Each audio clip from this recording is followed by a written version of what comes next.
لائیں کہیں کہ ہمارا رب اللہ ہے، پھر اس پر جم جائیں۔ ان پر فرشتوں کا نزول ہوتا ہے، نہ کوئی غم کرو نہ خوف، خوشیاں مناؤ جنت کی جس کا تم سے وعدہ کیا گیا تھا۔ اللہ کی ربوبیت پر اطمینان جب انسان کو ہو جاتا ہے، میرا رب اللہ ہے، ربی اللہ، انسان کے لیے نہ کوئی کھٹکا، نہ کوئی خطرہ، نہ کوئی خوف، نہ کوئی حزن۔ جو کچھ ہو رہا ہے کس کے اذن سے ہو رہا ہے؟ اللہ کے اذن سے۔ اللہ کے اذن کے بغیر پتا تک نہیں ہلتا۔ یہ کوئی اندھا بہرا مادہ نہیں ہے جس سے مجھے کوئی خوف ہو۔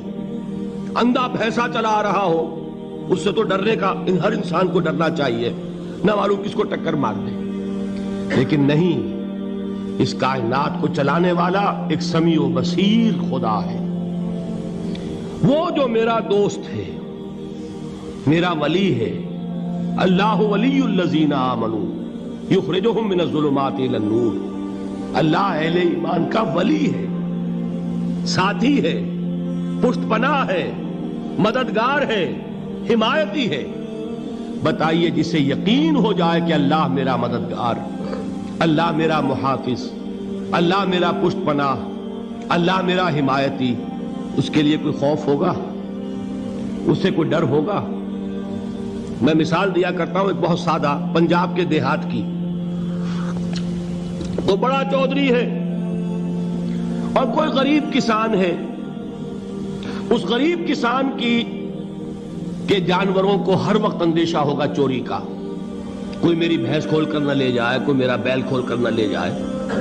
لیکن جس کے بارے میں یہ سب کو معلوم ہو کہ وہ جو بڑا چودھری ہے وہ اس کا دوست ہے، اس کی بچیا کو کوئی خوف ہوگا؟ اس کی بھینس پر کوئی ہاتھ ڈالے گا؟ اسے کوئی اندیشہ ہوگا؟ نہیں۔ کیوں؟ کہ وہ بڑا چودھری، بڑا اس کا یہاں کا سردار، جاگیردار، سب کو معلوم ہے وہ میرا دوست ہے، کوئی میرے خلاف اقدام نہیں کر سکتا۔ اس دنیا میں یہ چھوٹی سی بات اگر آپ کے دلی اطمینان اور سکون کا باعث بن سکتی ہے تو ذرا تصور کیجئے۔ میں لفظ تصور استعمال کروں گا صرف اس لیے کہ اس کا ہم جس کو کہتے ہیں ادراک اور شعور کر نہیں سکتے، اگر کے ساتھ کر سکتے۔ اگر یقین ہو کہ اللہ میرا مددگار اور یقین ہو کہ اللہ ہر آن میرے ساتھ ہے، پھر کوئی خوف؟ کس کا خوف؟ کوئی شے اللہ سے بالا تر ہے؟ کوئی قوت اس سے زیادہ طاقتور ہے؟ کوئی اس کے ارادے کو بدلنے والا ہے؟ کوئی اس کی مشیت کے آڑے آنے والا ہے؟ یہی بات ہے جو حضور نے فرمائی۔ یہ ایمان کا حاصل ہے لب لباب، کہ دیکھو اچھی طرح اس بات کو ذہن نشین کر لو، اگر تمام انسان مل کر تمہیں کوئی نقصان پہنچانا چاہے نہیں پہنچا سکتے مگر جو کچھ اللہ نے لکھ دیا ہو، اور تمام انسان مل کر تمہیں کوئی نفع پہنچانا چاہے نہیں پہنچا سکتے مگر وہ شے جو اللہ نے طے کر دی۔ آپ پھر میں کہوں گا ذرا طاری کیجئے، اسے فرض کیجئے، اسے سوچئے۔ اگر اس حدیث پر ہمارا دل ٹھکا ہوا ہو تو کسی سے ڈر ہوگا؟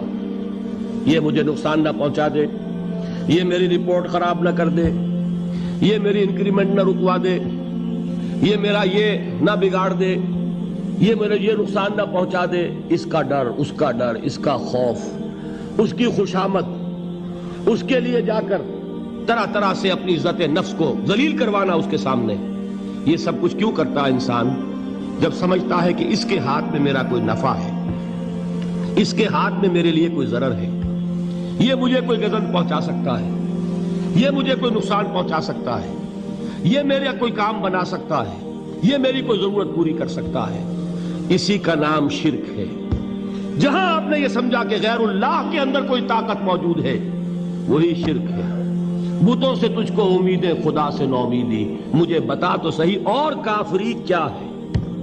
شرک تو یہ ہے۔ جس پر بھی تمہیں یہ خیال ہے، کلمہ ہے یہ کلمہ سوم، لا حول ولا قوت الا باللہ، ذرا اس پر دل کو کبھی اگر آپ تصور کریں، پھر فرض کریں، دل ٹھک جائے اس پر، کوئی طاقت نہیں۔ یہی بات تھی جو شیخ عبد القادر جیلانی رحمۃ اللہ علیہ نے اپنی وصیت میں اپنے بچے سے کہی. 11ویں دینے والے ہیں